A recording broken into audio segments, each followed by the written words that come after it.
For years, whenever there was a rough patch along the way, Giants fans could always look back and say, with confidence and certainty, well, at least this isn't as bad as it used to be. At least it's not as bad as the 60s and the 70s.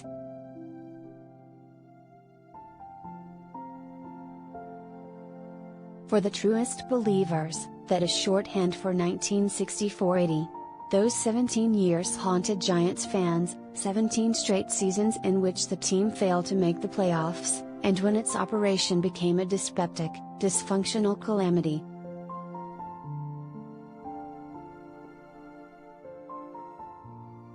Living through those years, only one word comes to mind. John Mara told me a few years ago: hell.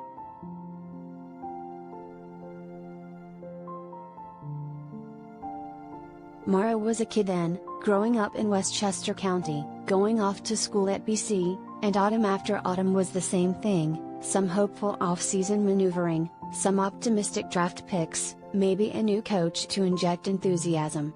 And by December, 17 awful years in a row, the Giants would be making off-season plans that didn't include a stop, even a brief one, in the postseason.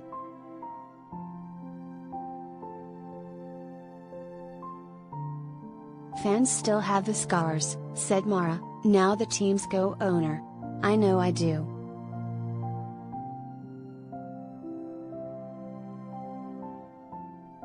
It has been John Mara's special brand of personal torture that he has lately helped oversee precisely the kind of perilous path that filled so many of his own nightmares as a young Giants fan whose own father happened to own the team.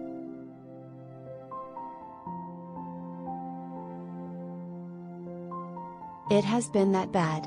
The Giants, since 2012, are only a decade into the darkness, and there was an outlier of an 11-5 season in 2016, a year that more and more feels like a figment of someone's imagination, but at least during that 17-year drought in the 1960s and 1970s there were regular seasonal spasms of hope.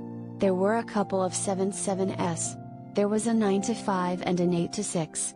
Those all might have been mirages, quickly replaced by slapstick. But it was something.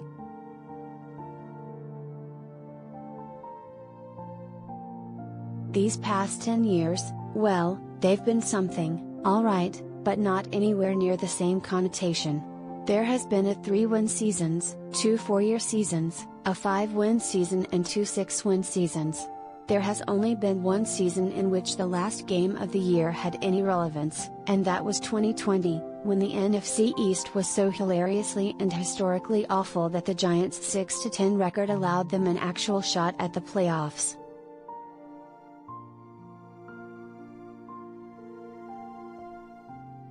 As tellingly, there have been 4 coaches during this 10-year reign of badness, 5 if you include Steve Spagnuolo's 4-game cameo in relief of Ben McAdoo in 2017.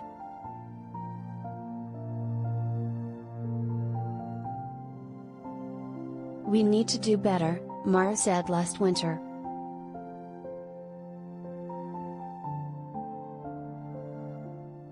That was when he officially tore up the blueprint and started over, hiring Joe Schoen out of the Bills front office to be the new general manager, then watching Schoen hire Brian Daboll off the Buffalo coaching staff to be the head coach.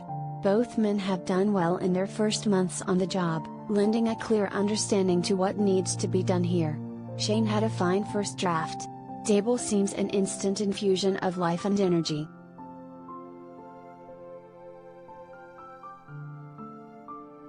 So far, so good.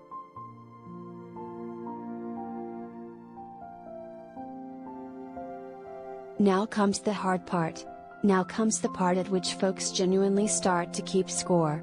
Look, at the beginning of Joe Judge's tenure as head coach, it was impossible to find anyone, player, suit, observer, who wasn't convinced that his outside-the-box methods weren't colored in genius.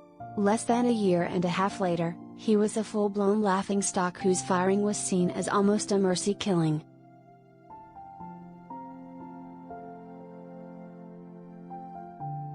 And the Schoen/Daboll era has an extra impediment in that it will be virtually impossible, and certainly unfair, to use the most obvious measuring stick, wins and losses, to judge their initial progress. The Giants are going to be awful again this year, of that there seems little doubt, even if a weak division might lend a few helpful wins.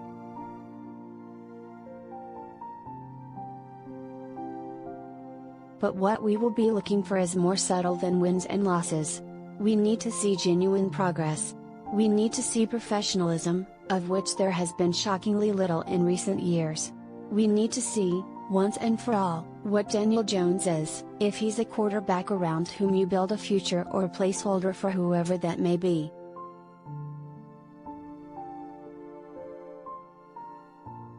Even that awful 17-year trudge through the NFL desert met an end once Wellington and Tim Mara agreed to hire George Young. But remember, it even took Young a couple of coaching hires to get that right, and 4 years to build a legitimate contender. There are no instant fixes, not in the NFL. It does seem, however, that the Giants are back on the right track.